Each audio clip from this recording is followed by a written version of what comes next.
Welcome to all the listeners. This is once again your host Shailesh, bringing you live all the candidates from our all different types of areas and also different parties. But today, and this is the election time, but also very critical time for all the listeners who are listening, because we have a very guest which is not unknown to many and handles so many portfolios. So I would like to have lots of information from him today, the insights that he has been in the government for last 6 years, difficult times, hard times, good times, you name it, but he has pulled through with lots of portfolios. So I have this pleasure to invite today our local MP, Michael Wood, in this episode today, which we are going to uncover a lot of things from him today. But let's start with the visions that he has. And he has been in the Mount Roskill area for so many years, but also making not just there his presence has been felt by so many people in Mount Roskill and around Mount Roskill, in Auckland and all around New Zealand. So without any further delay, I would like to take you to Michael Wood, who is our handling of different challenges and gone through so many challenges with us. So today I have the pleasure to talk to him and give him more insights from what is the visions for his today in this critical election when there is so much at stake and so much uncertainties, but we would like to come out of it once again with these uncertain times. So over to you, Michael. Tell us something about your visions that you are going to talk today. Then we will uncover a lot of things of different portfolios and different social economic challenges that we are facing today. Well, certainly. And thank you, Shailesh, for the opportunity to share a few thoughts. Yeah. Just 1 week out from a very important election. Absolutely. And look, what I would say in terms of vision is that the vision of the Labour Party has always been a consistent one. We want every single person, regardless of their background, their class, their religion, the colour of their skin, how much money they have, we want every person to be given the opportunities to thrive and flourish and reach their fullest potential in life. That's what we want for our communities. That's what we want for New Zealand. And we believe in the Labour Party and having an active government that does the things to give people and communities the security and the opportunities to make that possible. And really the last few years have been an extraordinary period, because we've had to deal with unprecedented crises, whether it's been COVID-19, the cost of living pressures that came after that, the extreme weather that followed that. As a Labour government, we've had to lead through that period and help people through difficult times.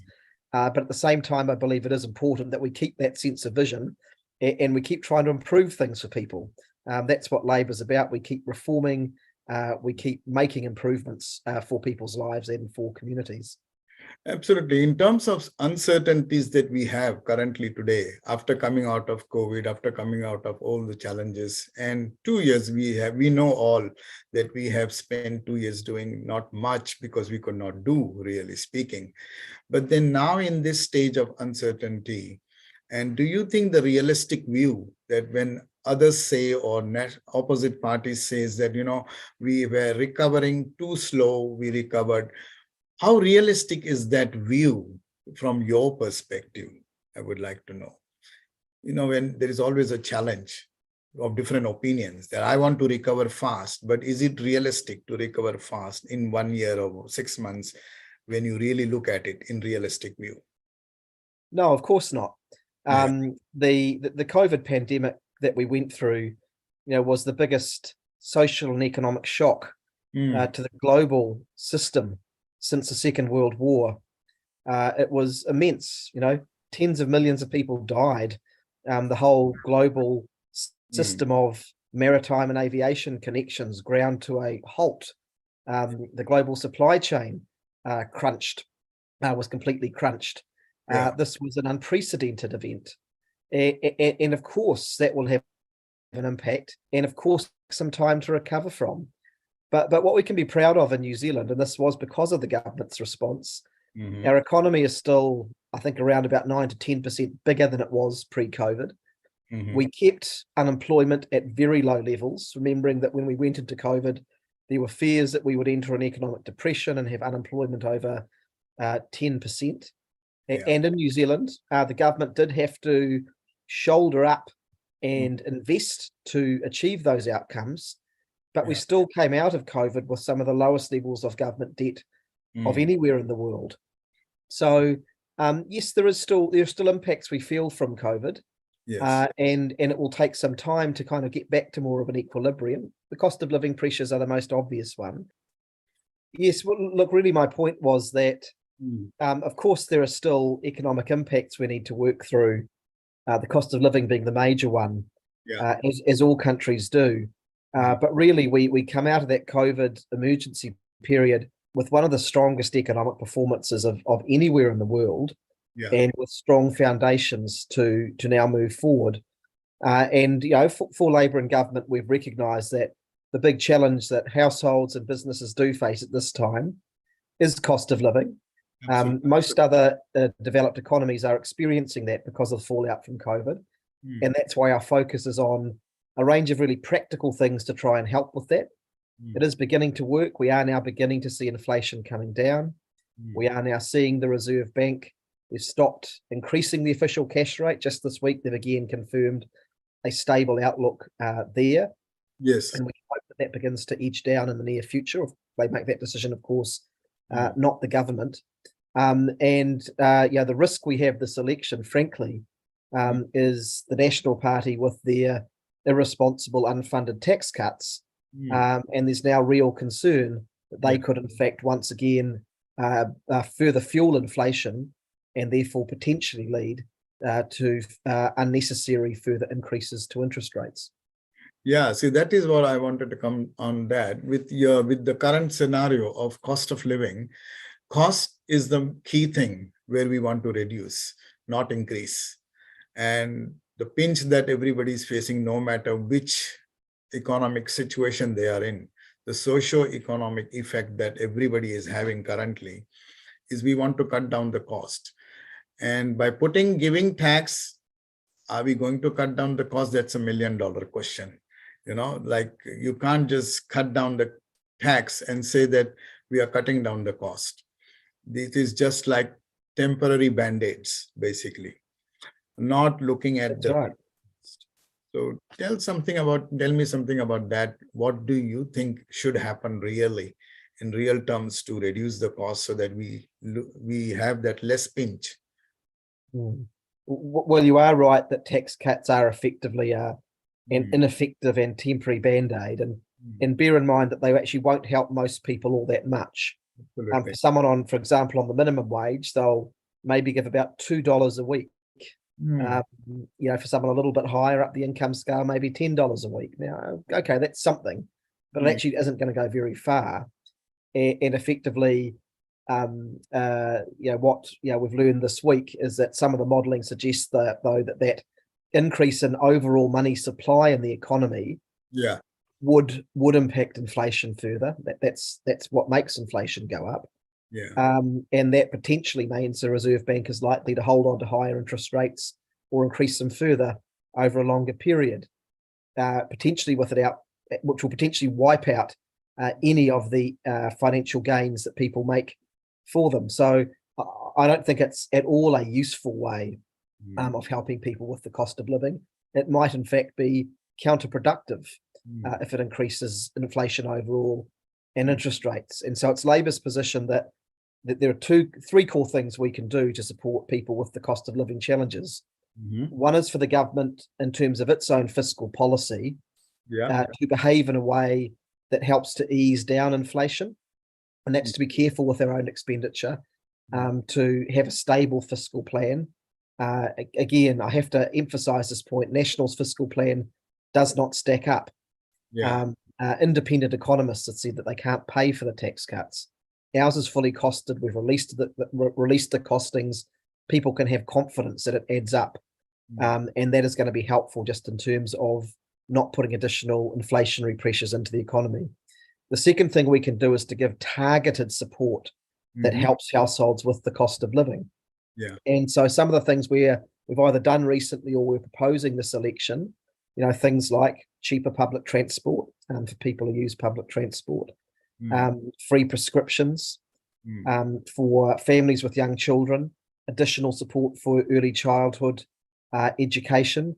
Those sort of measures, we know they don't take all of the pressure off, but they do just begin to help people a little bit with some of those pressures that they face on their household budgets. And the free dental care we want to bring in for young people, for example, for under 30s, will assist as well.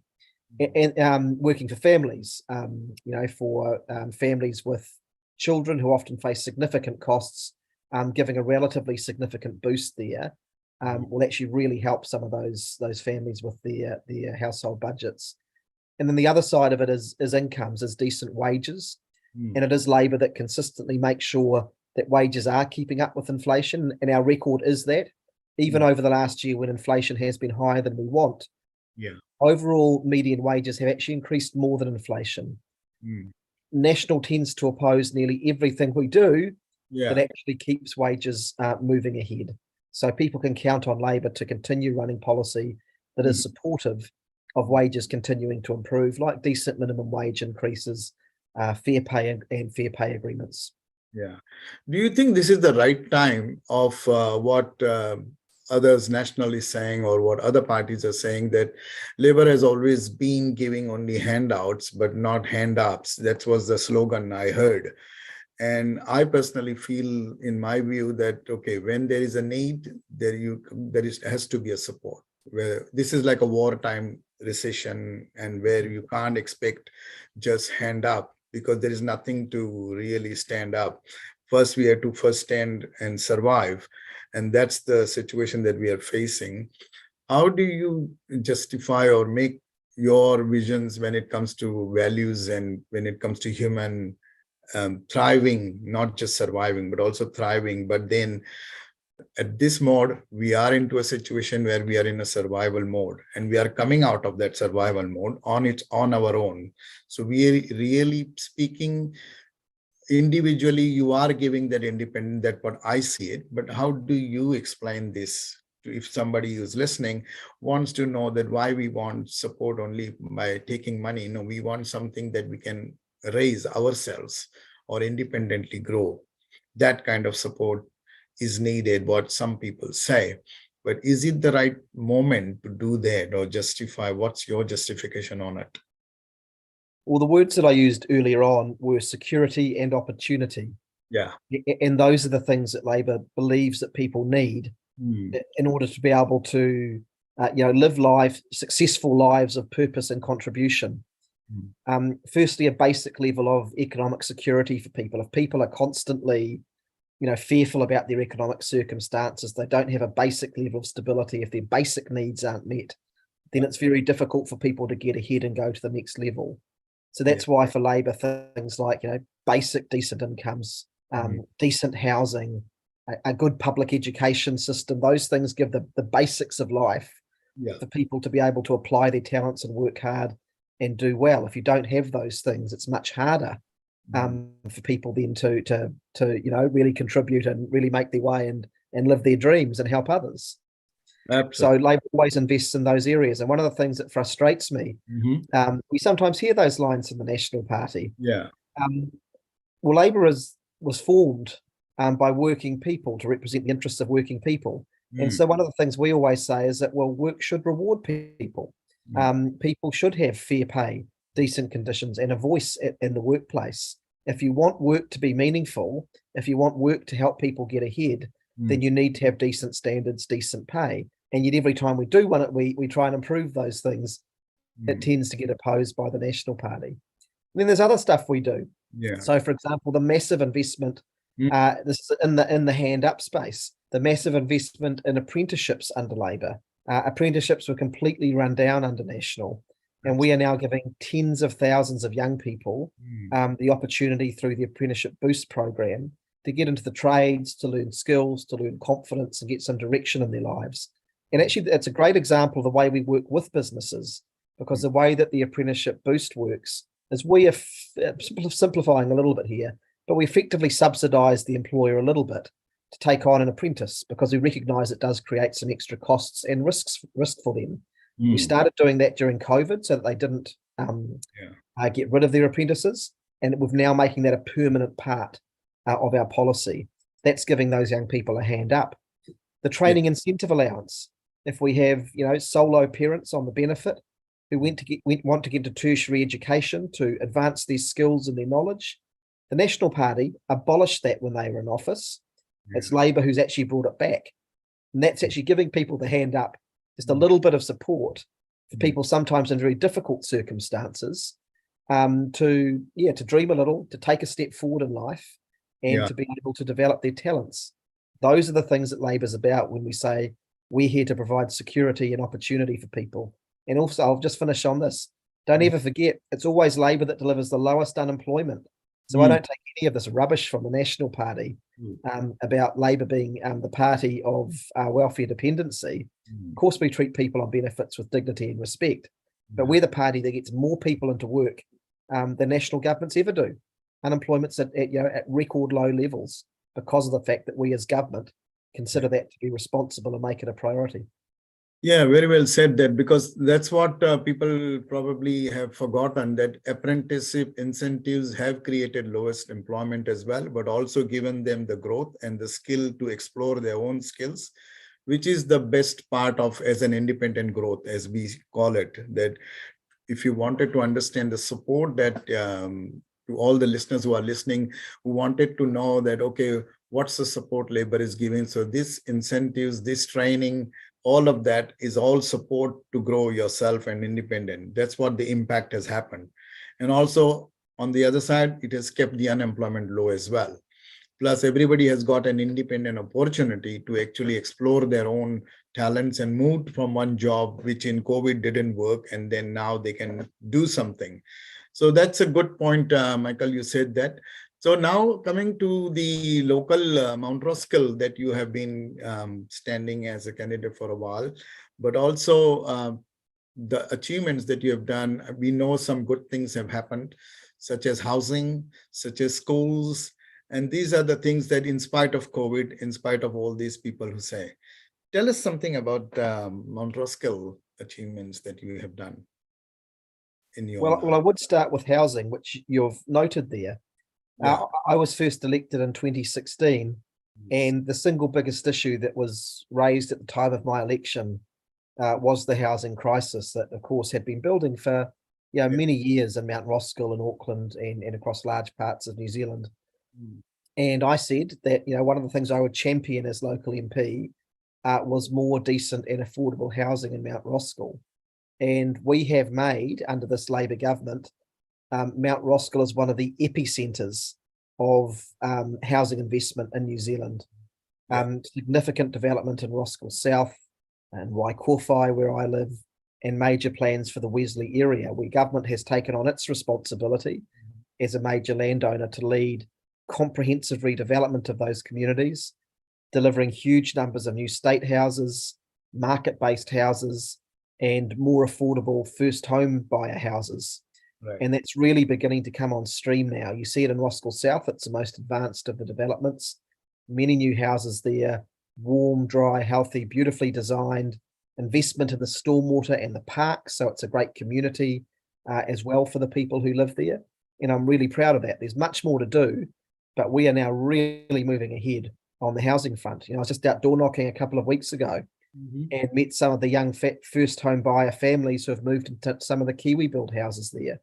And they're just delighted they've been able to set up their families and get a great start in life. So I know that housing still, the issue is not resolved. We still need to keep building. What we certainly won't help with that is the National Party's policy of opening up New Zealand houses to foreign speculators. We want to keep those houses to be brought by people who are resident here in New Zealand. So I'm really proud of the housing investment. We've done a lot of work in Mount Roskill to continually improve our public transport network. We had a significant bus driver shortage that was creating real challenges. We've now fixed that. Our government invested to bring bus driver wages up, to get our immigration settings right, and we've managed to fix that problem. We've got the buses back running on time, supporting our community, and brought in cheaper fares, which is benefiting huge numbers of people in Mount Roskill. Yeah. The other thing I'm proud of is when I came into my role as MP, the local police station under the national government had been closed to the public. And people were really upset about that. People want to be able to come into the local police station to talk to police staff about issues in the community. And I said that I would fight to get a police station open to the public again in Mount Roskill. And I succeeded in that. And we now have the significant new police station at Roskill on Stoddard Road, which once again has a public desk for members of our community. So, as a local MP, you pick up those issues, you go and talk to the relevant ministers, keep plugging away and pestering them. And that was a good example of one where we got a great result for our community. So you think, just touching on that and continuing on that, was the crime, I cannot stop without talking of crime, without talking about the safety of the people, and the recent incident that happened also in New Windsor. When you look at those things, do you think there is a lot of work in terms of safety, particularly what we have seen after COVID? Particularly, it wasn't that much before, but I think could be lots of contributing factors such as social economic issues or mental issues or the financial issues, whatever we had seen, plus also the upbringing and all of that brought into the mix. This violence has become too much crime, violent crime it has become, rather than just the crime. What do you think about that, and how do you want to handle this kind of area for the safety point of view? The police environment, the stations, that you want to bring back some old good things that we had, those kind of things we would like to know. Yeah, I'd say a few things about this. The first is that I do want, we need to recognise that we have had an increase in the number of incidents, particularly of retail crime. I do want us to, we take that seriously. I do get concerned when I sometimes see media and some people in politics trying to create an atmosphere of absolute fear, which I don't think helps anyone. No. And isn't reflected in the reality. So New Zealand is still basically one of the safest places to be of anywhere in the world. Yeah. And at nearly all times, when you're at home or on the street, you can get about your business safely. And I want people to feel that way. But we have had this particular increase of problems with retail crime. So we need to focus our energies on there and actually find the practical things that we can do to help. Because people absolutely should be able to feel safe when they're opening their dairy or their liquor store. And some of the recent incidents have been really terrible. I met on a number of occasions the lovely couple who ran the New Windsor Super Red. I only saw them a few weeks ago, actually. Wonderful people serving the community there. And they just don't deserve to have this kind of incident, which will be traumatic for them. So we've got to look at the things that drive it. We've got to look at sending a clear message and there being accountability in the system.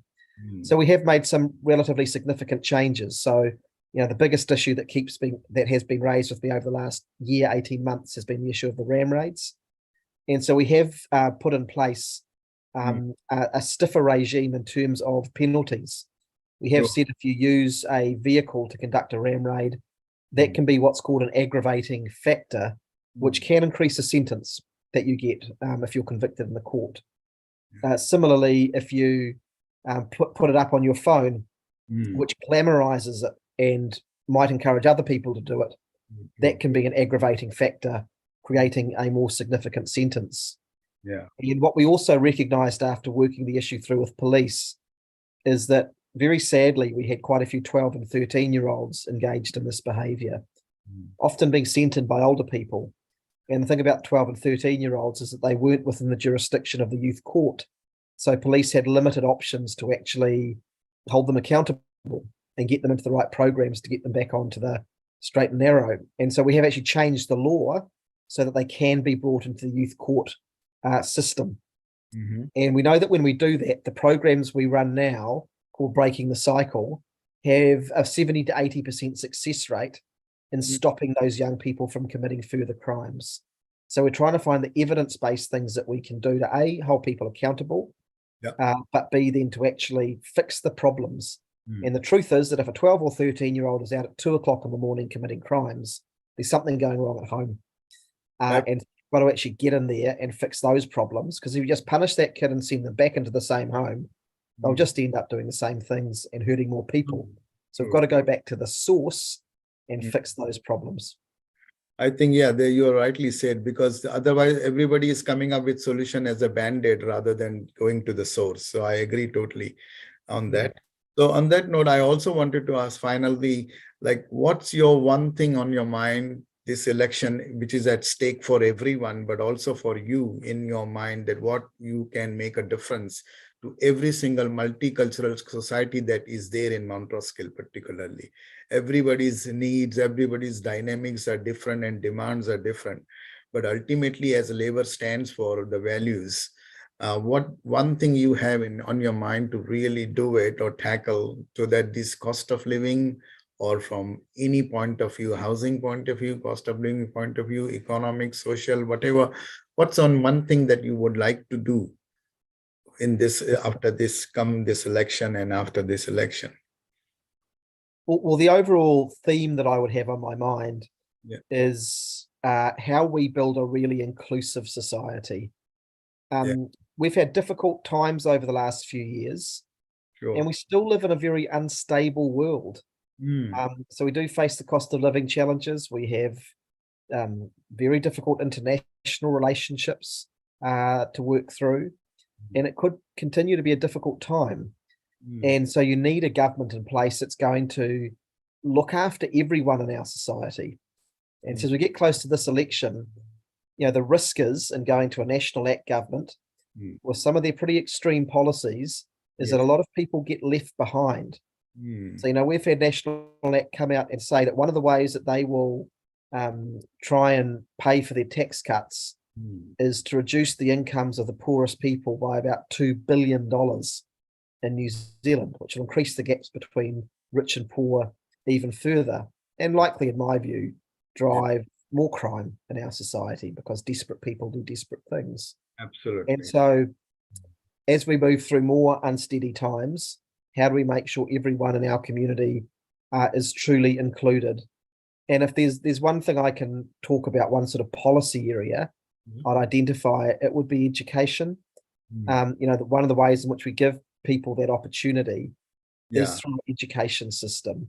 And, every New Zealand child should have the opportunity to reach their fullest potential. And this is, I've got to emphasize, really at stake this election. The tax cut policies of National Act, well, people know the old saying, there's no free lunch. And if the government spends billions and billions of dollars on tax cuts, that will be cut from things like housing, health, and education. And we need to be investing more into our schools, more into our teachers, more into educational pathways, not to be cutting that back at this time, because that would cut the opportunity for our children and our young people. So education is top of mind for me, and you can count on a Labour government to keep investing there. I look around my electorate, and nearly every single school is getting relatively, most of the schools are getting relatively significant upgrades because of the investments that we're putting in, and they'll serve our community for many years ahead. Yeah, no, that's really a fair point and a good point, because lack of education leads to a lot of things, whether it is crime, whether it is unrest, whether it is uncertainties, everything is all because of education, because you are not educated or enough to know the know-how of the surroundings and everything. So I think very good point. But also you made one good point was you want to see the unity and working for everyone rather than only for one class or this class. Because what we have noticed is after COVID, and particularly just after vaccination was pulled out, that's where the whole division has and have nots, and people liking and not liking, and want to take or not to take, those kind of people had in their minds to do. And that unity was not seen after the first vaccination when 95%, I think, people vaccinated. That was a good unity that was shown. but after that, that unity started sort of falling down. So I think that's the main key thing. I see it in that view. What you said is correct, that how we can work for everyone rather than just one class or another class. So yeah, that's so what's your message now to the listeners who are listening come this election, but also in terms of what you are going to make a message out for them so that they can make an informed choice of what you have always been around in the community, you have always been with the people, and then but now that they are listening to you, what do you want to say come this election? We still have got about 10 days, I think, to vote. And it's quite very, very important, because the way we have come out of everything, the way you have made us come out of this everything, what's now at stake for them needs to be told to them. So final message to the listeners, Michael. Well, firstly, I encourage everyone to participate in the election. Absolutely. We are very fortunate to live in this great little democracy, and many people around the world would be very grateful to be able to vote for their leaders, but they can't. So please do participate. Get out there and vote this election. There's 1 week to go, and it's a really good option to get an early vote in. And there are lots of early vote locations around New Zealand that you can vote at, and it's nice and easy to do.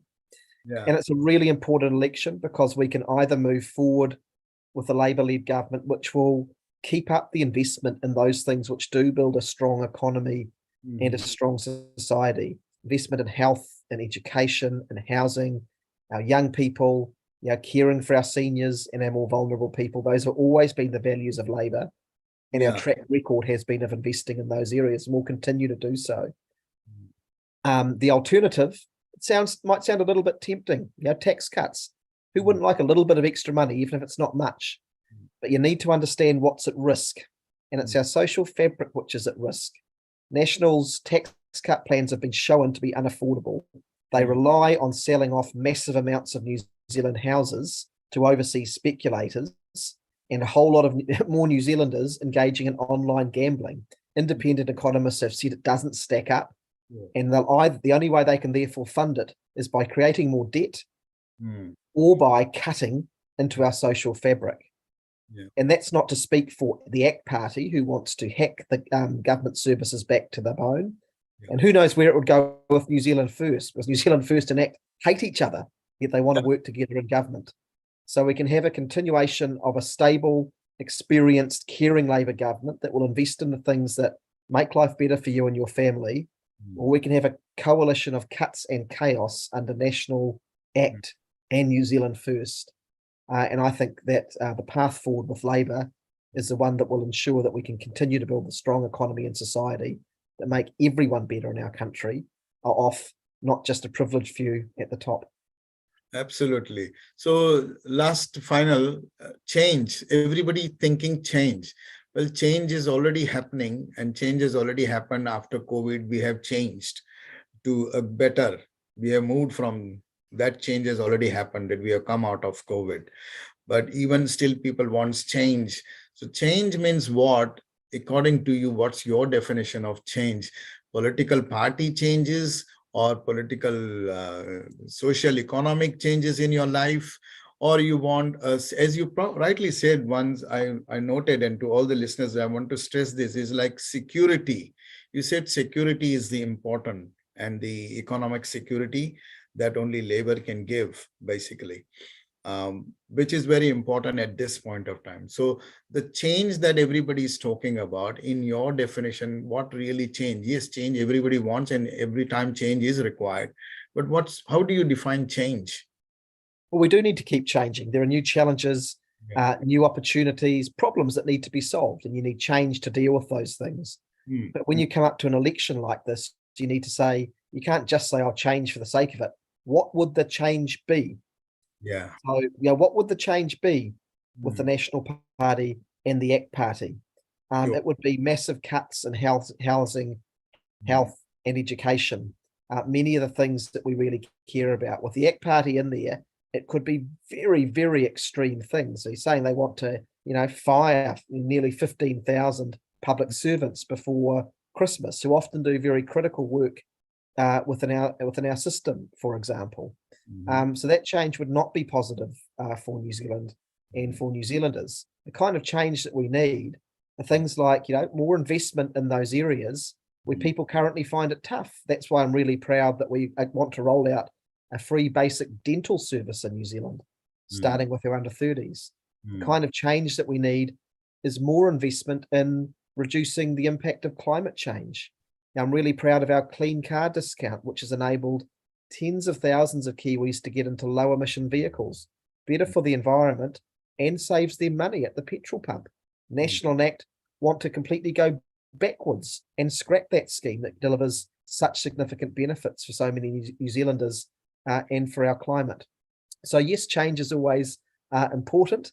We'll keep investing in an economy that becomes more dynamic. We're investing in the research and development tax credit and the tax credit for the gaming sector. We're investing in industry development strategies to really build up sectors like our food and beverage and our biomedical industries. We need to change our economy, make it higher value and higher wage. Those are the good kind of changes that we can have with a Labour government in charge. Yeah, no, absolutely. Very well said. So thank you so much, Michael, for this beautiful conversation that we had today.